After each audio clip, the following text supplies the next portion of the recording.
Praise the Lord. കർത്താവിൻ്റെ ധന്യ തിരുനാമം വാഴ്ത്തപ്പെടുമാറാകട്ടെ. ഞാൻ ക്രിസ്തുവിൽ സ്നേഹിക്കുന്ന എല്ലാ ദൈവമക്കൾക്കും 7-ാം മാസത്തിൻ്റെ 10-ാമത്തെ പ്രഭാത വന്ദനം കൂടി അറിയിക്കുന്നു.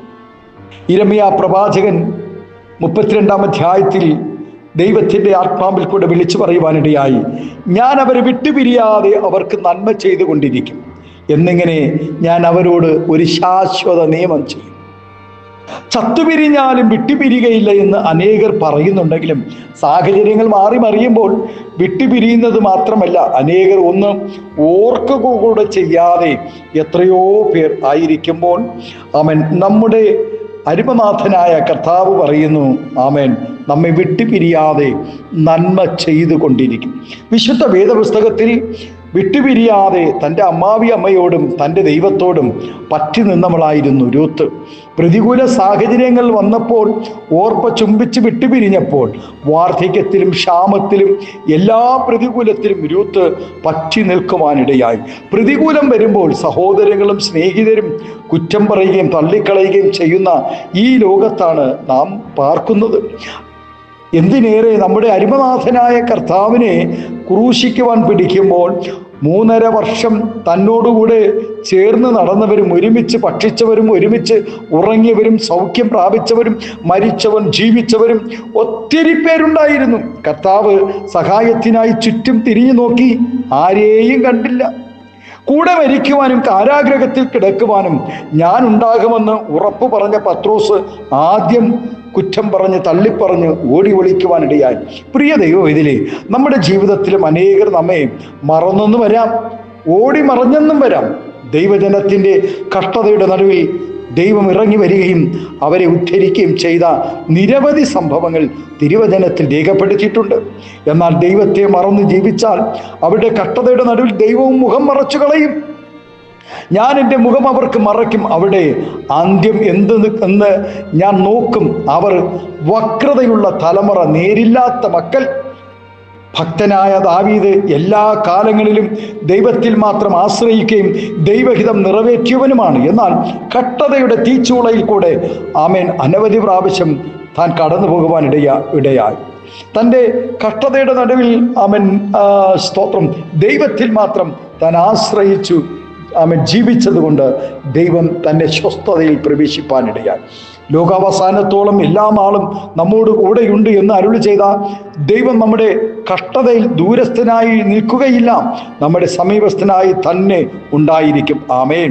ഈ നാളുകളിൽ പ്രാർത്ഥിക്കുകയും ഉപവസിക്കുകയും ചെയ്യുന്ന ദൈവവേദിയിലെ നിന്റെ ജീവിതത്തിനകത്ത് പ്രാർത്ഥനയുടെ മറുപടികൾ ലഭിക്കുന്ന നാളുകൾ സമീപമായി.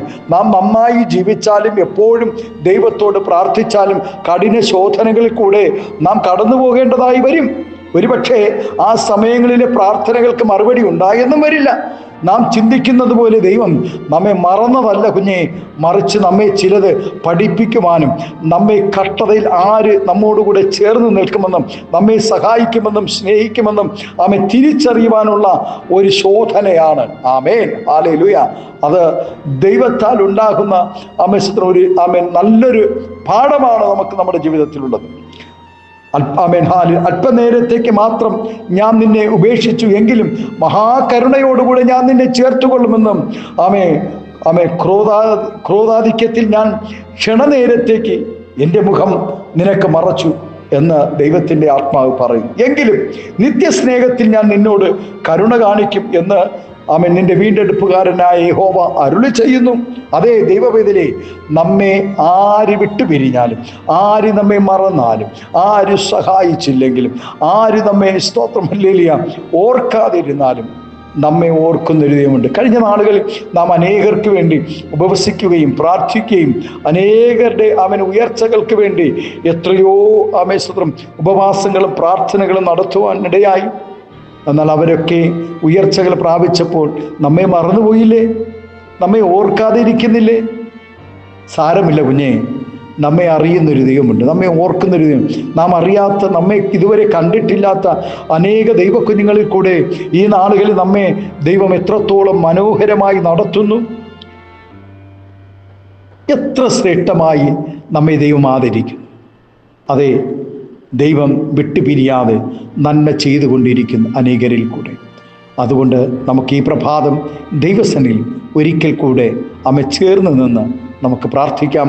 ഈ പ്രഭാതം ആമേൻ അതിനായി ദൈവം എല്ലാവരെയും ഒരുക്കട്ടെ. നമ്മുടെ കണ്ണുകളെ അടയ്ക്കാം, പ്രാർത്ഥിക്കാം. സ്വർഗീയ പിതാവേ, നല്ല ദൈവമേ, സ്നേഹവാനായ ഞങ്ങളുടെ നല്ല കർത്താവേ, ആമേൻ ഭക്തൻ്റെ ഹൃദയത്തിൽ കൂടെ അതരങ്ങളിൽ കൂടെ കർത്താവേ സ്തോത്രം, ഞാൻ അവരെ വിട്ടുപിരിയാതെ അവർക്ക് നന്മ ചെയ്തുകൊണ്ടിരിക്കുമെന്നുള്ള ശാശ്വത നിയമം കർത്താവ്, അത് ഇന്ന് പ്രഭാതം ഈ ശബ്ദം ശ്രവിക്കുന്ന എല്ലാവരുടെ മേലും വെളിപ്പെടേണ്ടതിനായി പ്രാർത്ഥിക്കുന്നു.